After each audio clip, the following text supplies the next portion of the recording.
Have you ever wondered why an absolute superstar in one role suddenly just struggles when they get promoted?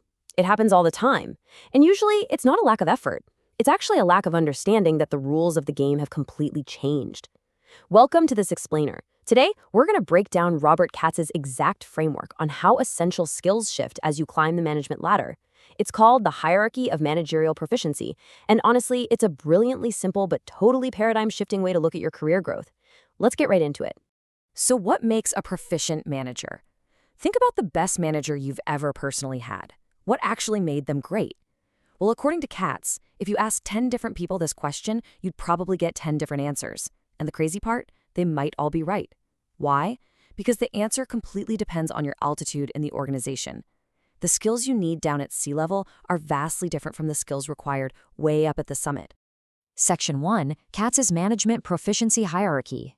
Katz introduced a concept that completely upended how we evaluate leaders. He showed that managerial proficiency is never just a one-size-fits-all equation.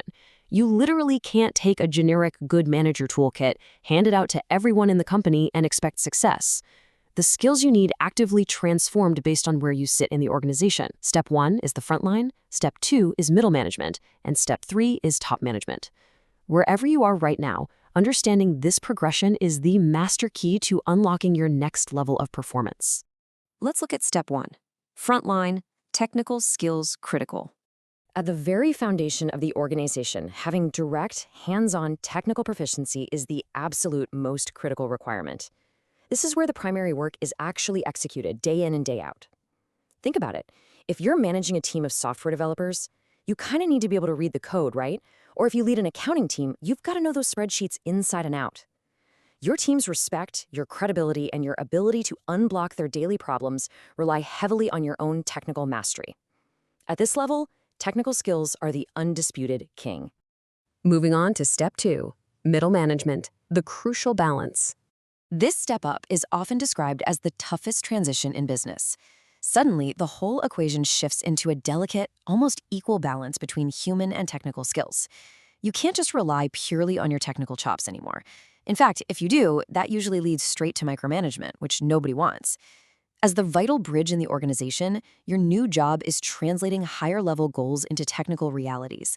So you still need enough technical know-how to know what's possible, sure, but you simultaneously need a massive upgrade in human skills. We're talking communicating, mediating, navigating team dynamics, and motivating people. The technical skills are still there, but they absolutely have to share the stage with human skills. Which brings us to Step 3, top management, conceptual dominance. Now, at the executive level, the C-suite, the directors, your toolkit undergoes its most dramatic and honestly sometimes jarring transformation. Those technical and human skills that got you promoted in the first place, well, they actually have to yield. They step back, and conceptual skills absolutely dominate the landscape. This is the ability to see the enterprise as a whole. A top manager doesn't really need to know how to code the software or balance the daily ledger. Instead, they need the conceptual vision to understand how the external market, the long-term strategy, and all the different departments perfectly fit together. They are steering the entire ship into the future. Finally, Section 4, evaluating your managerial path. Look, theory is great, but application is where the real value lies for us. When you think about the big picture, the contrast between the bottom and the top of this hierarchy is pretty stark. If you're on the front line right now, your focus should be laser-targeted on critical technical skills. But as you move to the middle, you have to consciously pull back slightly on the technical side to make room for that crucial balance with human skills. And if your ultimate aim is the top, you have to undergo a total perspective shift. It's literally a journey of actively letting go of what made you successful yesterday so you can embrace what's going to make you successful tomorrow. So that brings us to a final thought for you to chew on. Based on your current position, which skills do you actually need to focus on next? Are you a frontline leader spending way too much time on high-level strategy when you should really be perfecting the technical work? Or maybe you're an executive still stuck down in the technical weeds, ignoring the conceptual vision your role desperately demands? Take a second to identify your current altitude. Recognize the specific proficiencies you need to level up, and start building the exact toolkit you need for your future success.